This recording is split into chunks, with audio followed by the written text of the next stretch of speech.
guys, we are back, and today joining me is Tammara Shipes.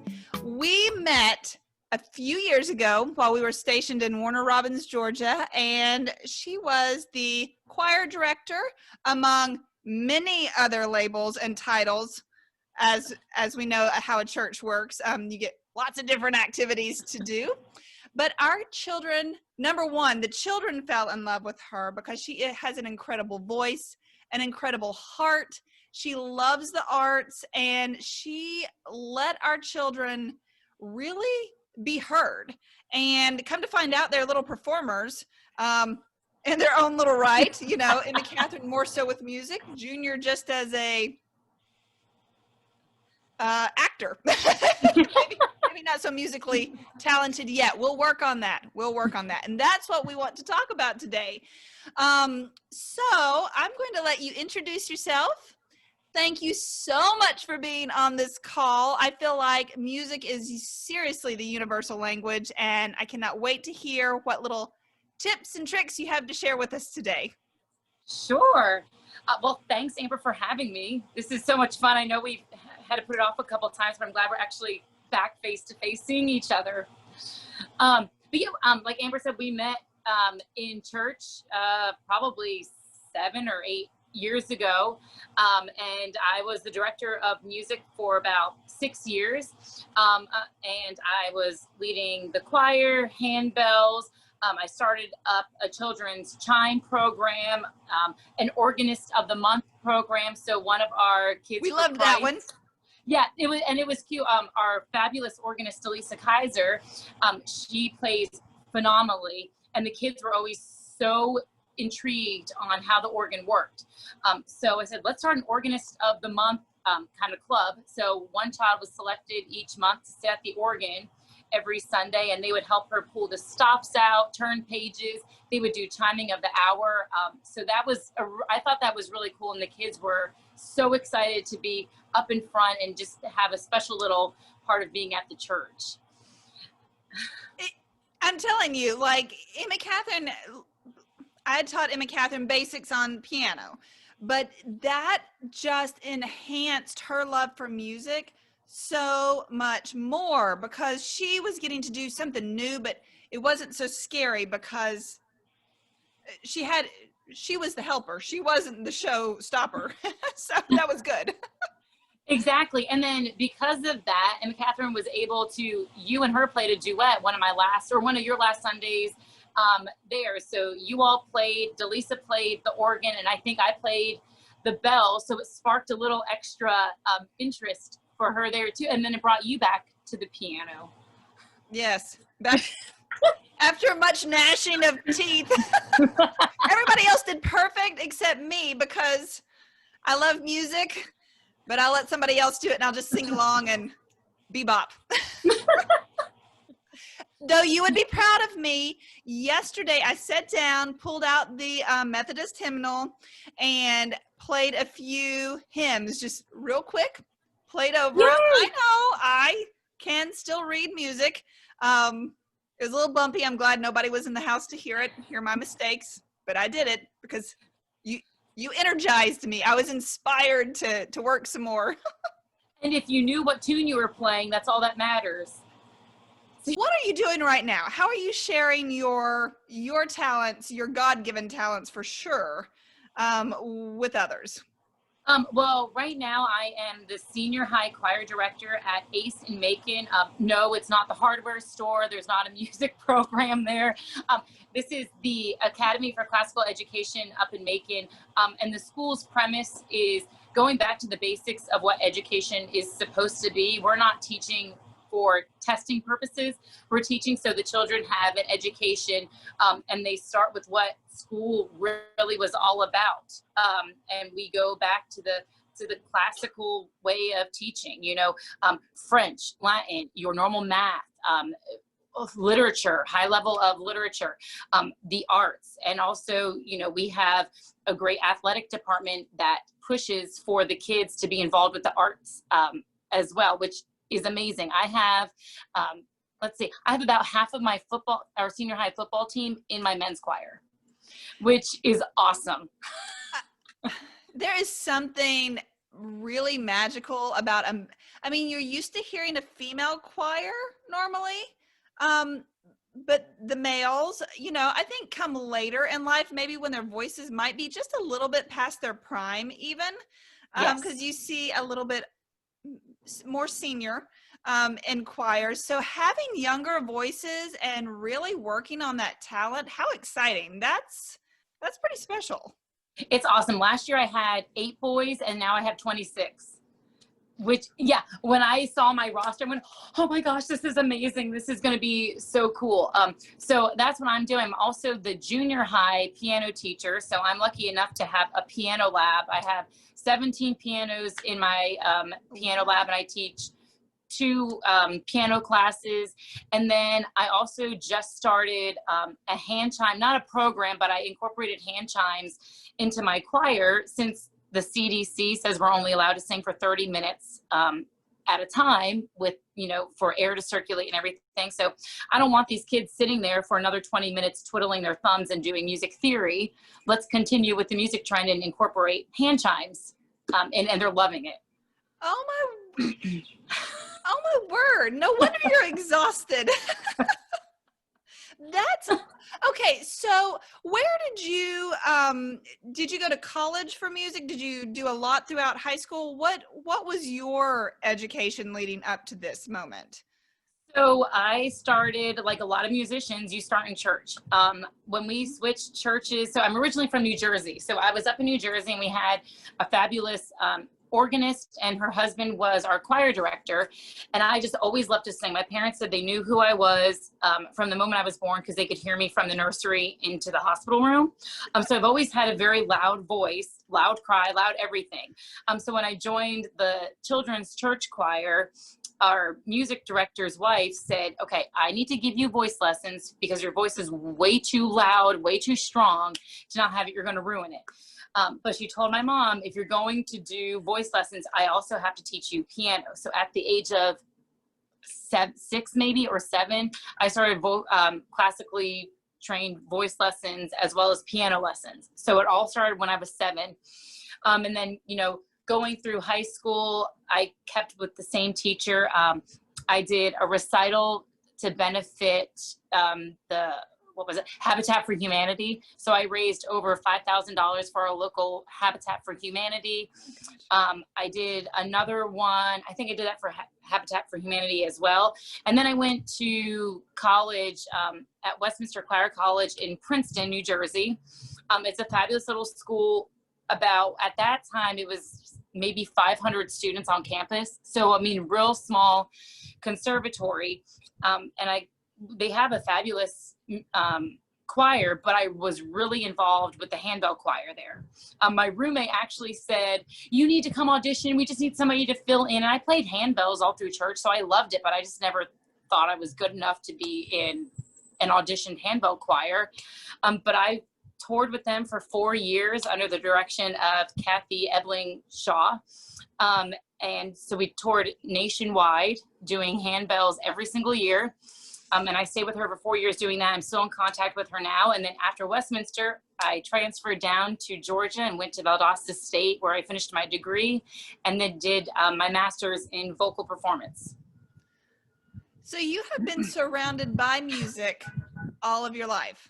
Yes. And do you have a YouTube channel or anywhere where people can actually hear your voice? Okay, I have a YouTube channel that's really, really old. And it has a lot of NASCAR on it. My husband and I used to go to NASCAR races all the time. So there's a whole bunch of NASCAR races on there. But I do have a couple of videos of me singing Queen of the Night from Mozart's The Magic Flute. If you can tell, I don't have much of a voice right now. It's been like quite a week, but the Queen of the Night is one of those roles I think every soprano wants to be able to sing. But if you want, my YouTube channel is TC Housel. Okay. And you can say TC Housel, Queen of the Night, or something like that. And I have a couple videos of me singing there, but there's really nothing that's quite up to date. Well, you know, when that's one of the pieces of feedback that I get sometimes is, where do we find this person? We want to hear. So just a little taste would be lovely. Oh, that's exciting. Yes, in my glory years of choir at Mississippi State, I was a soprano. Unfortunately, I was never classically trained. I only did things in church. I prefer a choir setting. I don't need to be the one that stands out. I'll blend in the background. But when we were with you in Warner Robins, that was something that I wanted Emma Catherine so desperately to train with you, because she has that, what age would you say? Now, you said you started at 7, but what age is a good age if you start to see that they're, wanting to sing along with things, wanting to be involved? What's a good age?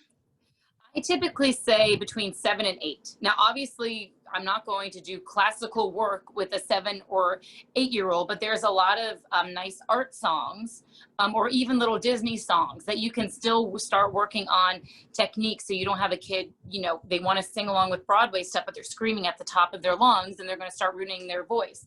So I like to say between the age of 7 and 8, and even piano, I have students that have started at 5. For me, I don't care how young a student is. If you can read your ABCs and your left hand between your right hand and you can count to 5 because you have 5 fingers on each hand, you can start piano lessons. That's my personal take. I know a lot of other people want some more maturity, but if a kid shows interest in it, why hold them back from starting in the arts? Oh, I agree. And that's where I thought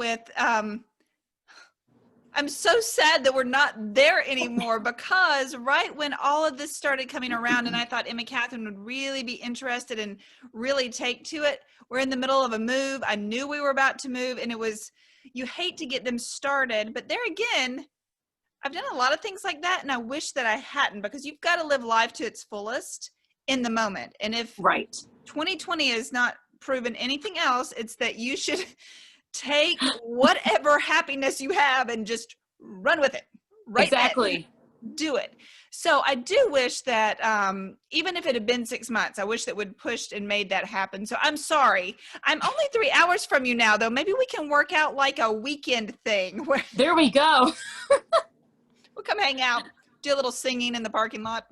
Perfect. I'll bring the keyboard. Is that the first musical instrument that you would suggest to start on? Well, I don't play anything else, so it's really hard for me to say otherwise. Besides handbells and chimes, it's the only other instrument I play. But you have young students that you see all the time playing violin. There's the Suzuki method. I don't know much about it, but I've seen little people on YouTube or Facebook. They're like 3 or 4 picking up a violin and they're doing amazing things. You can hear the tune that they're playing. For me personally, I think if you learn the piano, because you have everything is on the same scale, same notes, same, time signatures, and everything are the same no matter what you do in music. If you can have a basis of piano and you get those basic fundamentals that you need to know, that can transfer you to any instrument. I agree. Now I started piano probably when I was 5 or 6, I think. And I agree full-heartedly with that. Even though I made the kids, I told them that if we were going to do lessons and I was going to pay out of pocket, I wanted to make sure that they were committed and that they knew enough they could kind of make that own decision. You're either going to there's only so much time after school. So are you going to do some sort of music lesson or vocal, or are you going to do sports? You've got to pick, because we don't have time. We don't have all the time. We don't have all the money. We don't have all the things. So you got to pick. And so that's why I've not sent them formally anywhere yet, because I do have enough know-how to get us on the same basic music theory. I can do that. Right. But I found over the years, I've tried to pick up the guitar. I thought it would be so much fun in college, strumming along. I am not picking on anybody out there that loves guitar. Y'all, I can't do it. It hurts my fingers so bad. The vibrations, it's like, well, at least you got that far. I got the Guitar for Dummy books and I stared at it and I couldn't even figure it out. I'm like, I don't even know. I held it and went, oh, I look really cool holding this. I went to Martin Guitar Factory in Pennsylvania when I was still living up there. I bought a Martin guitar. I had to sell the thing because I have no idea. I have no idea what to do. Well, I love the fact that the piano, I mean, you could transfer that over to an organ. Correct. Harpsichord, you can always play just a keyboard, though knowing that the touch to a keyboard and a organ are very different than a traditional piano, upright or whatever. But you have all the music, you're using both hands, you've got full sound. You can really accomplish a lot with that one instrument. And that, I think, is why I think piano is a good one to start on. Right. You don't need anybody else with you. You are your own entertainment. Exactly. So if you were wanting to know if we are guitar versus piano, I think we're a piano club. Just saying. We're piano club. Nothing against the guitar. I have no idea how to play it. So it's and it drives my fingers crazy. So I'm fine, as Junior would say. Okay, so here's a fun thought. During the middle of I'm a Pinterest mom through and through.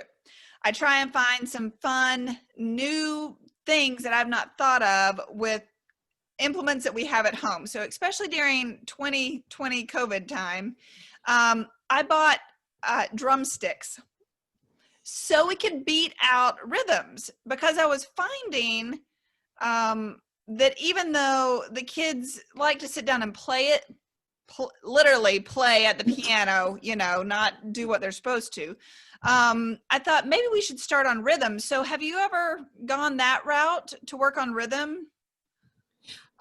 So we work in my private studio. So I have 12 students, private students right now between piano and voice. So mostly in my piano lessons, you're always doing rhythmic activities, whether you're actually playing what's on the page, just doing rhythm, how many beats are in a measure, your note values.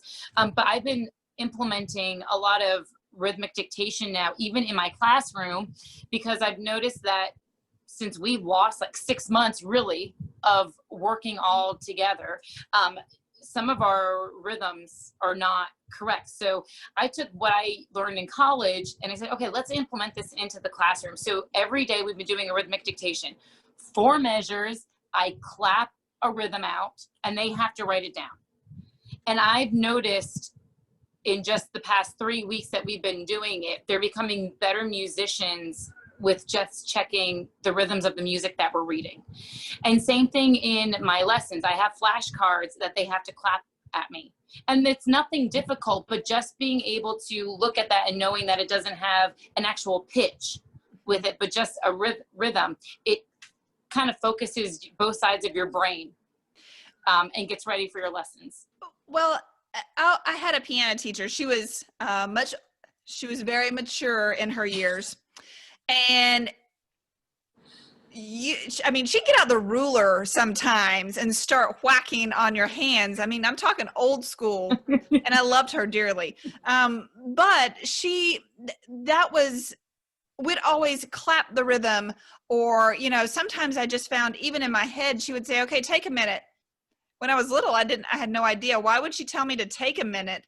And what she was basically doing was telling me to study the music before I stepped up to the plate and started, before she started exactly beating on me.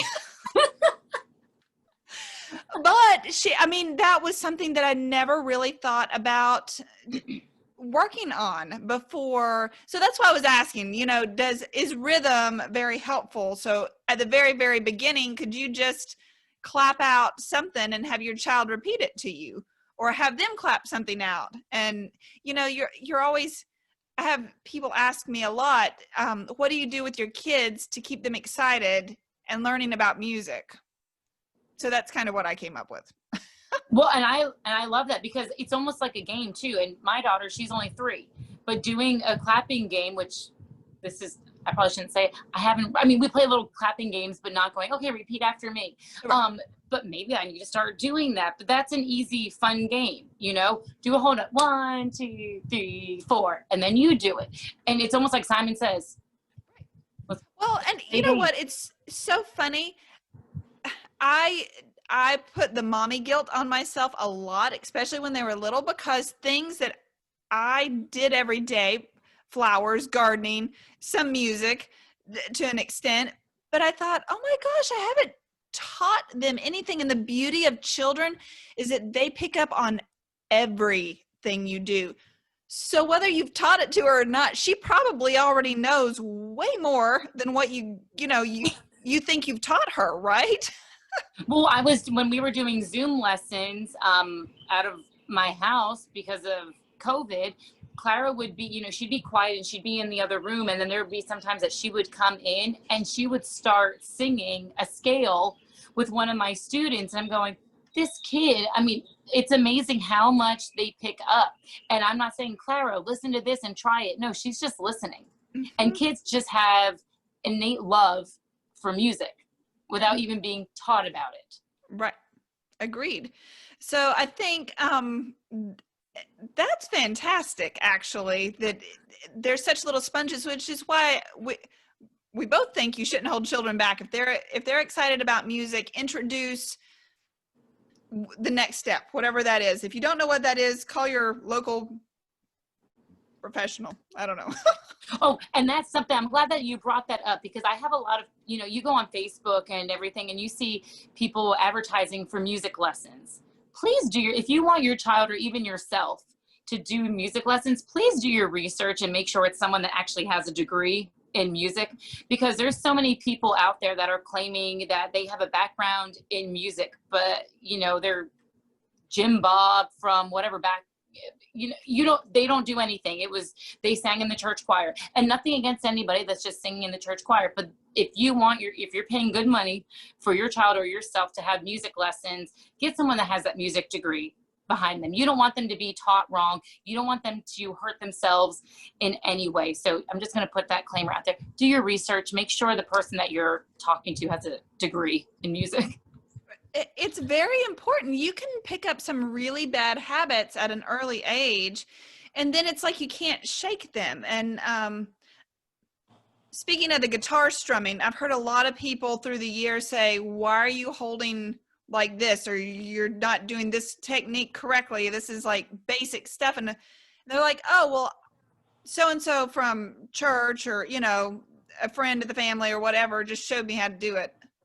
Which is fine if you're self-taught, but if you are spending money, make sure that you know where you're going with that. So speaking of community right there, what are some fun things that you can find in the community to do with arts? How do you support local arts? Do you have any advice on that? So if you notice right now, arts are coming out of the woodwork, because we know that music is the universal language, and whether you understand the words that are being sung, understand what's being played, there's something that speaks to your soul no matter who you are. There's something in music that just speaks to you, and it might make you cry. It might make you laugh. It might make you get up and dance. But music right now is what our world just needs. And you see people from all over the world. There was one of my favorite arias from Puccini. There was a Polish tenor that went to, it was like a big open area at a hospital outside, and he just started singing. He brought a choir behind them, and all the residents opened up their windows, and he just started singing for them. I mean, what more could you need? And that's what they needed. The hospital workers needed it. The patients needed it. The families needed it. We needed it, even though we weren't there to witness it. So anything that you're able to support or just, find it. There's stuff all over Facebook, all over YouTube, in your community. I know up in Macon, which is, 30 minutes from where I'm at, they were actually doing, I think it was Macon Little Theater or Macon Theater, something like that. They were doing an outside, like a Broadway Follies kind of thing. So they were doing a variety show, and they had people, it was just a piano player and then a performer.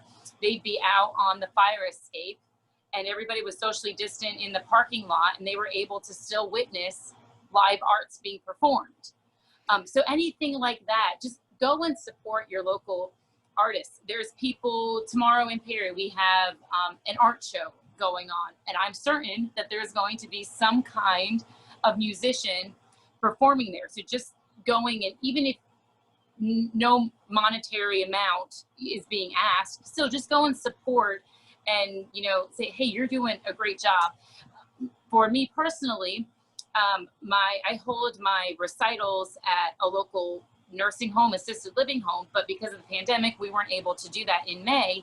So I compiled all of my students into a video, and we sent it to the lady that's in charge of the activities there, and she showed it to her residents because it's something that they look forward to every year, you know, especially young kids coming out and to perform. So I think whatever you were doing prior to the pandemic, if you are a musician, continue doing it. Just find that different platform that you might have to do it on.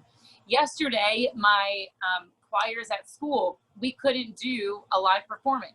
So I had all my choirs separate. I had 2 video cameras up, and I just recorded them. Yes, we were in my choir room, so it wasn't very exciting. But you know what? We were able to sing.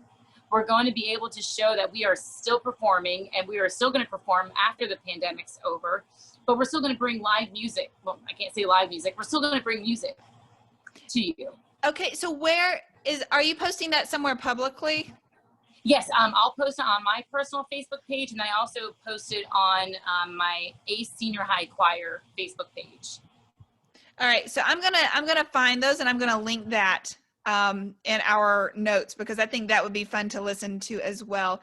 And if you know a creative in the way of an arts creative, y'all, during this time, it is something very special in an artsy person that needs to come out. It's almost like a dam, like Hoover Dam. You get all this build up, and at some point, pray that you're not in front of this person when it all explodes, because it seriously, I mean, you can see it oozing out of their ears. I mean, it's got to come out somehow. So that's why, please go support the musicians and the artists. It is necessary for these, for their mental stability, actually, and their health, to get this out. And I feel it a lot when, in fact, I've taken 2 full days off and just went to sew, though it is artsy, but it's not my normal artsy, which is why I needed to do something totally off topic, really. But I had to basically decompress my brain. Yep. And get out of that mode, because I was beginning to feel like it was about to erupt if I didn't find another outlet for it. Exactly. And so it's very important to support arts, support the arts. Well, for sure. And I forgot, because it feels like all these months are going together. I don't even know where I am anymore. But it must have been May or June, somewhere in that time, I was chosen as one of the 28 finalists for 478 United. So it was an online platform that all musicians from around Houston County, Bibb County, surrounding counties in Middle Georgia, that we were performing, and people were actually like almost like bidding on each other. Who's going to get to the next round? Who's going to get to the next round? But it was all for the community. It was to raise money to help with the pandemic, for COVID relief for our community.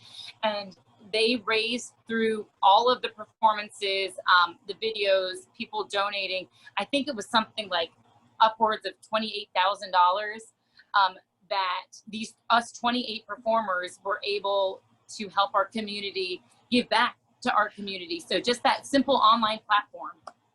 Okay, well, now I know there's a lot of planners on here, and they're just itching to do something. So it was all virtual, right? Mm-hmm. So you Yes. recorded, I suppose you recorded something and it went on this website, right? And yes, so we had to send an audition tape. So you literally had to sit there and record yourself. You sent it in, your background information, all of that. And then it was with the United Way. So one of the people from the United Way, and they teamed up with Mercer University with the athletic department. And they chose the 28 top finalists, and it was kind of like an American Idol thing. They had 3 judges that voted on you, not voted on you, but, right. Critiqued you, what they thought and everything. And then the public just got to vote for their favorite artist who would get to go to the next round. Oh, that is so fun. And such a great way. I mean, even in the midst of not being able to be right, and there's something magical about being in an auditorium where you're just being, or even if it's an outdoor venue, just being in person takes you to a different level. It's just an experience in itself. So yes. I cannot wait till we get back to that. But, well, congratulations. That's so much fun. Yeah, it was fun. I was kind of hesitant to go out for it because I'm going, okay, the opera singer going against all, these country singers or pop singers, because classical is not your typical platform for an artistic thing like this.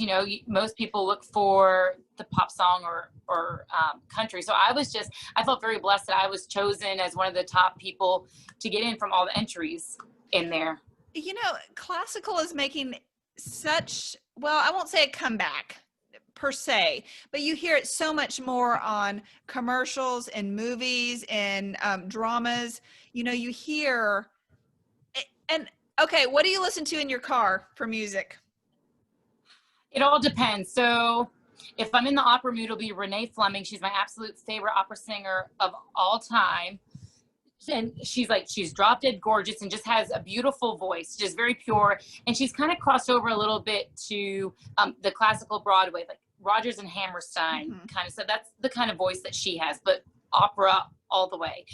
So depending on my mood, it'll be her. Michael Buble. I love jazzy. He's our modern day Frank Sinatra. So I love Michael Buble. I listen to the country music. And then, of course, I need to start getting into Christmas thoughts because on Monday I have to start Christmas music with my kids. So the Christmas music is going to have to start on Monday in my car. I know it's not Halloween yet, but I got to get into the mindset. I have a love-hate relationship with Christmas, November 1st. I just really do. I mean, I love the Christmas holiday, but I like the traditions. I like decorating. But it's really actually the music for me that I can listen to. So I guess that's fair. November 1st, music always starts in the car. It's going to happen. It's just, it's just like color theory, music theory. It really can send you up or send you down. It is a whole experience in itself. It's its own therapy, truly. Yes. It is. Yes. So okay, let's do something fun here as our final little takeaway. If somebody says to you, I do not like classical music. Sam, I do not. What would you tell them would be somewhere a good starting place to kind of get into the water here? Well, first, okay, they might not like classical music, but listen to your movies. How many movies can you count on just one hand has a classical song on it that you can sing back? Right? What was the movie with, there was like a face on there. I can't remember the name of the movie, but it has one of the famous I think Tchaikovsky's Overture. Was that Phantom of the Opera? No, I can't. This is awful. I'm so bad with names. V is for Vendetta. That's it. V is for Vendetta. They have one of the most famous, the 1840 Overture, I think it was, in there. So okay, you can hum that back. So I'm sure you liked that music because it made the scene. So I always tell people, look back to some of the movies that you watched or some of the commercials. There was a cheese commercial years ago that had Puccini's O mio babbino, the O mio babbino caro, and the people were singing out the window. Well, it got stuck in your head and you knew that was the cheese commercial. Or Beef, it's What's for Dinner. I forget the song that was Rodeo. Yes. So that's, all these pieces all these platforms have classical music in it. So people, I think it's the word classical that people don't like. It sounds like it's stuffy. It sounds like this is what your grandmother should be listening to. But if you look at a lot of the arts now, there are so many young people coming out of the woodwork. There's that famous rapper or singer girl. She's the flautist. She's a classically trained flautist. I can't remember her name. Give me a million reasons. Oh, shoot. She was, And yeah, she don't just give me did names. Don't give me names to try and remember. I'm so bad with them. But she did a commercial. It might have been like for Geico or something like that. And, she pulls out her flute and starts playing. And there's Lindsey Sterling who does violin. And she is amazing. And she is an artist and a performer. She like dances when she does her stuff, she's getting into it. She's beautiful. She's young. And she has a whole Christmas CD. Yes, she does. Just a little plug for her right there. There you go. That was on us. That was on us. And Downton Abbey. I mean, how many people love Downton Abbey? Mm-hmm. They have a whole Christmas CD too, just FYI. I don't think I knew this. Yes, and the actors are actually singing on it. Oh, I know what I'll be Amazoning here in just a moment. Quick, off to the interweb. But I mean, just, I think it's the word classical, and it's, that's the era of the music, so we have to call it classical music. But there are so many, even pop songs now are turning to some of the classical elements. The group Sublime, kind of a rock group, poppy. They have Porgy and Bess, the opera. They took their song Summertime and did their own song with it. It's not the best lyrics in it, but I mean, they're taking that classical element and putting it into a pop rap song. Well, there's classical music, when you listen to it just for the musicality of it all, that's why they tell you to have babies listen to it. Is it really does? I mean, no, that the infant does not know a minor fifth, a major fourth, all the augmented sevenths. And most of us don't know what that means either. But it's incredible, the mind and the brilliancy of the composers on them, really, when you just sit there and study on it just for the technical side of it, incredible. Well, okay, so the challenge is on your Sirius XM or whatever, iHeartRadio, pick light classical. Maybe if you have to pick like a station, pick light classical and start there. Maybe don't go the heavy Baroque like that. Yeah, don't pick the Met Opera, because there'll be some really off the wall opera stuff on there, and this is not me. No. Yeah. I can't. No. But Lindsey Sterling would be a good one to listen to. Yes, and Andre Rieu. Have you watched Andre Rieu at all? Maybe, but again, name. He is Austrian, and he has all of his performers dressed in almost like a Baroque kind of things, but he does really, really cool music, and he always has a packed house for all of his concerts. He was in, I think, Macon or Atlanta last year or the year before, but Andre, everything is super upbeat, and he's just a really cool guy. I follow him on Facebook and all, but Andre Rieu, he's got Christmas, typical classical. He's another one that you could watch out for. I am super excited. I've been jotting down names so I can get them in a slide. I'm going to put them up on the screen. I'm going to put them in the comments. Take a few minutes. Appreciate the arts. Go out and see festivals and things like that. Of course, be safe when doing it. But find a newfound happiness in music, because there is so much that probably the average person might not have. They haven't even tipped the iceberg of it yet, I don't think. And could I add a little extra something? Okay. So there are students also, if you're struggling, if a student has dyslexia, or even an adult dyslexia, ADHD, ADD, any of the Asperger's, anything that makes them a little different than us, or they need a little extra help, put them in some kind of music, because it's proven that music will help your brain work differently. It will help you focus more. And I actually had a couple students that they were not doing well, and they were younger students. They were not doing well in school at all, but they would come to their piano lessons every week, and they had a really hard time reading.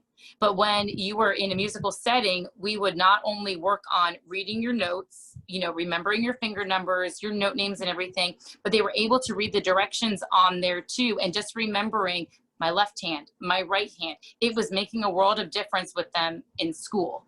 So if nothing else, if you're going, what can I do to help my kid? Try some lessons. A lot of teachers do a free complimentary lesson to see what it's all about, and just see what you could do. Help your child out. I love it. Oh, it speaks to my heart for sure. Oh my goodness. Thank you so much. We're going to close it down. We're not going to give you everything, because I bet we do this again soon. I would love to chat again. That would be great. And we'll have even more to share with you then. So thank you so much. And we'll be talking to you soon. Great. Thanks, Amber. All right. Bye. Bye.